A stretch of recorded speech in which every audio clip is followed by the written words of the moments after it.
So we're here gonna test the kayak again, right on the water. Check it out, beautiful place. It's amazing today, a lot of sun.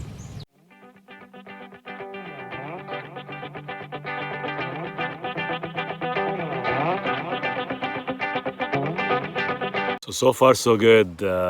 Not much water going in. I think the seal is holding up quite good. We're gonna test it out for another half hour or so. If everything checks out, we're actually gonna go fishing. It'll be a good day if you catch some fish.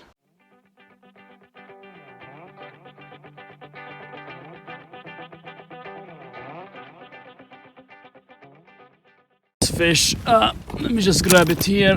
It's roughly about a pound to 2 pounds. Check it out. It's a nice trout, lake trout, I think. It looks really good. Put a good fight, but now it's gonna taste really good for dinner tonight. What do you guys think?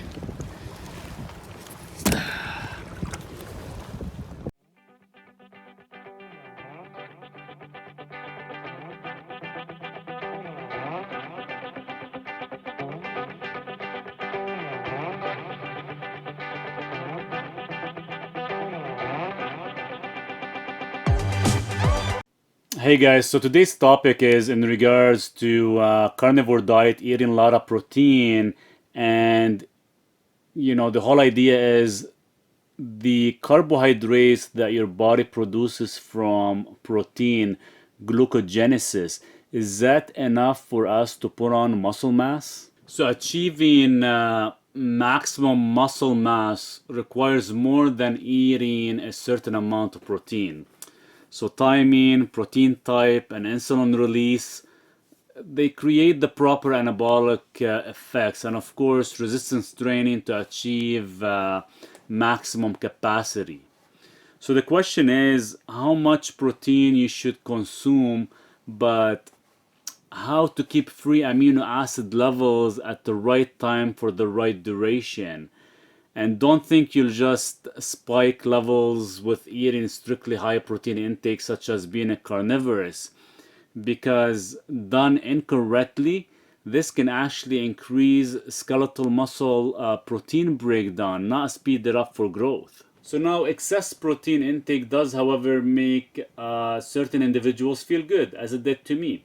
So eating too few calories and hitting roughly about 1 to 3 grams of protein per 1 pound of body weight. The only metabolic change that occurs is protein oxidation. So what I mean by that is your body starts getting energy from protein and even begins replenishing your glycogen reserves by converting the amino acid into glucose through a process known as gluconeogenesis. But keep in mind, this is very, very important. It's not making you bigger or stronger. Your body's finally getting enough substrate to use for energy, and now it can shift from catabolic to anabolic, and you'll begin growth again. But there's also absolutely no scientific literature that occurring on growth. So when less nitrogen was being flushed from the body that was taken in which higher and higher doses of protein did not cause greater amounts of nitrogen excretion. So the body was not incorporating the unaccounted for protein into muscle tissue. So it reached that point at which it could no longer clear the massive amount of urea. If it can get rid of it, it builds up throughout the day in the system. The only real consequences are loss of appetite and lethargy sometimes. So the problem is going above 1 gram per 1 pound of body weight of protein is totally unnecessary, wasteful, and potentially detrimental for strength and physique athletes. But it doesn't mean I'm opposed to high protein diets in all situations, because dietary protein has the ability to accelerate metabolism, preserve muscle, curb appetite, and ideal for losing body fat, whether for the obese or the physique competitor trying to shave off a few more percentage points of their body fat. So when you eat carb-based meals, your body can easily make new glucose from those carbs. So gluconeogenesis is your body's backup glucose source. Essentially, your cells use gluconeogenesis to ensure you don't die when there are no carbs in your system. Now, as with gluconeogenesis, your blood sugar stays around 5.5 to 6 millimolars.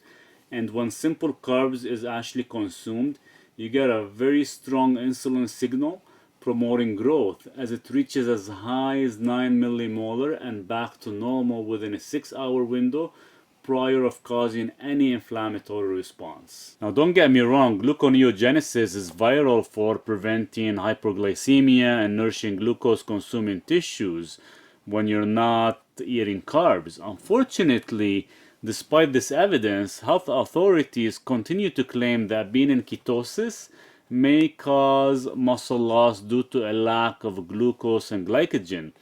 So the only way you can properly maintain your muscle mass and add growth if required is introducing some type of simple carbohydrates to your diet once or maybe maximum twice a week, or else in time muscle will be lost. As I have experienced that being fully restricted on ketogenic for 3 years and 2 years on carnivore diet until recently in the past year, I started adding some carbs once a week and I was able to recover what was lost. If you have any questions or comments in regards to the gluconeogenesis, carnivore diet, or even being in ketosis and you're looking to maintain your muscle mass, jot them down in the comments below and I'll be more than happy to help if I can. Thank you so much for watching. I'll see you next time.